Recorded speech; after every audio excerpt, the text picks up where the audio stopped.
നമ്മുടെ ബിഗ് ബോസിലെ 3 മത്സരാർത്ഥി അഭിഷേക്, ഫിജോ, ഫായ്.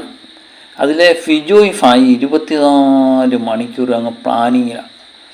കൂടെ ഈ നന്ദനയും കൂടും.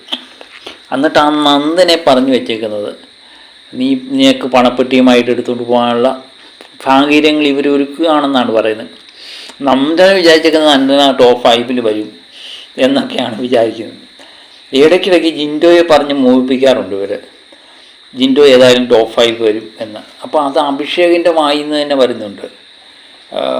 ജിൻഡോയോട് ഞാൻ പറഞ്ഞിട്ടുണ്ട് നിങ്ങൾക്ക് ഭയങ്കര ഫാൻസാണ്, അതുകൊണ്ട് നിങ്ങൾ ടോപ്പ് 5 വരും എന്ന് പറഞ്ഞത് പുള്ളി അങ്ങ് വിശ്വസിച്ചു എന്നാണ് പറയുന്നത്. യഥാർത്ഥത്തിൽ അങ്ങനെ അല്ലേ? ജിൻഡോയ്ക്ക് പുറത്ത് ഇവരെ ഈ ഫിജോ ആയാലും ഫായി ആയാലും അഭിഷേക് ആയാലും പുറത്ത് നിന്ന് കളി കണ്ടിട്ട് കയറിയവരാണ്, ഈ നന്ദനെ ആയാലും. എന്നിട്ട് ഇവർക്ക് ഇത്രയും ബോധമില്ല എന്ന് കേൾക്കുമ്പോഴാണ് എനിക്ക് അതിശയം. അതോ ഇവർ പൊട്ടം കളിക്കുകയാണ്? ഇവരെപ്പോഴും അങ്ങ് പ്ലാനിങ്ങാണ്. പ്ലാൻ ചെയ്ത് അവർ ഇടയ്ക്കിടയ്ക്ക് ജിൻഡോയെ ഓർമ്മിപ്പിക്കും, നിങ്ങൾ ടോപ്പ് 5 വരും, നിങ്ങൾ കപ്പ് നേടാൻ സാധ്യതയുണ്ട് എന്നൊക്കെ ഇങ്ങനെ ഓർമ്മിപ്പിച്ചുകൊണ്ടിരിക്കുക. പക്ഷെ എന്നിട്ട് ഇവർ ജിൻഡോ പോയി കഴിഞ്ഞിട്ട് പറയുവാണ് മണ്ടൻ വിശ്വസിച്ചു, അങ്ങനെ വിശ്വസിപ്പിച്ചു എന്നൊക്കെ പറയുമ്പോൾ യഥാർത്ഥത്തിൽ സംഭവിക്കുന്നത് അത് തന്നെയാണ് എന്നുള്ളതാണ് സത്യം. ഇവരിത്രയും നാളും കളി കണ്ടിട്ട് പോകാത്തവർ വല്ലതും ഇങ്ങനെ പറഞ്ഞു കഴിഞ്ഞാൽ നമുക്ക് വിശ്വസിക്കാം. പക്ഷേ ഇവർ കളിയെല്ലാം കണ്ടിട്ട് പോയിട്ട് അവിടെ ചെന്ന് ഇങ്ങനെയൊക്കെയുള്ള വിഡിത്തം പറയുമ്പോഴാണ് നമുക്ക് ചിരിക്കാൻ തോന്നുന്നത്. അപ്പം നന്ദനെ ഇവർ രണ്ടുപേരും ഫായും ഫിജോയും കൂടെ ടോപ്പ് 5 കൊണ്ടുവരണം, പെട്ടി മേടിച്ചുകൊണ്ട് പോകണം, പണപ്പെട്ടിയുമായിട്ട് നന്ദനെ പോകണമെന്നൊക്കെയാണ് പറഞ്ഞത്. അത് നേരത്തെ തന്നെ ഈ പ്ലാനൊക്കെ ചെയ്യുമ്പോഴേ പ്രേക്ഷകർ എന്തുമാത്രം നന്ദനെ സപ്പോർട്ട് ചെയ്യുമെന്നുള്ളൊരു വേറൊരു വിഷയമുണ്ട്. അപ്പം ജിൻഡോയോട് ഫായ ആവശ്യപ്പെട്ടിട്ടുണ്ടായിരിക്കും. ജിൻഡോ ഇന്ന് നന്ദനെ വിളിച്ച് ഫായിയുടെ അടുത്തൊക്കെ പറയുന്നുണ്ട്, അവൾ ഇടയ്ക്കിടയ്ക്ക് എന്നോട് ഇങ്ങനെ പെരുമാറിക്കഴിഞ്ഞാൽ എന്നെ ഇഷ്ടപ്പെടുന്നവരാരും ചിലപ്പോൾ അവൾക്ക് വോട്ട് കൊടുക്കണമെന്നില്ല എന്നുള്ള രീതിയിൽ ജിൻഡോ സംസാരിക്കുന്നുണ്ട്.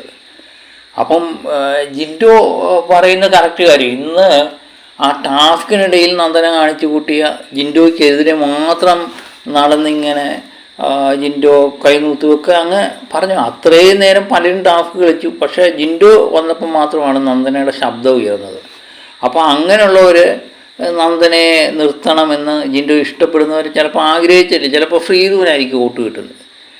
നന്ദന വിചാരിക്കുന്ന ഫിജോയുടെ ഒക്കെ വോട്ട് കിട്ടും എന്നുള്ള. എനിക്ക് തോന്നുന്നു ജിൻഡോയെ ഇഷ്ടപ്പെടുന്നവർ മിക്കവാറും ഋഷിക്കായിരിക്കും വോട്ട് ചെയ്യാൻ സാധ്യതയുള്ളൂ. അത് ഋഷിയുടെ വോട്ടിങ് പാറ്റേൺ കാണുമ്പോഴും നമുക്ക് മനസ്സിലാവുന്നുണ്ട് ഋഷി അതിവേഗം മുന്നോട്ട് പോകുന്നുമുണ്ട്. പിന്നെ അഭിഷേകിന് സ്വന്തമായിട്ട് കുറച്ച് വോട്ട് ഉണ്ട് എന്നുള്ളത് സത്യം തന്നെ.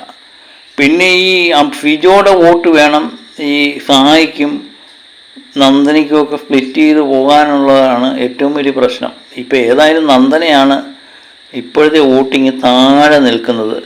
പക്ഷേ നന്ദന വിചാരിച്ചിരിക്കുന്നത് ഫിജോയുടെയും ഒക്കെ ഭയങ്കര ഫാൻസാണ്, അതെല്ലാം വോട്ട് എനിക്ക് കിട്ടും എന്നുള്ളതാണ്.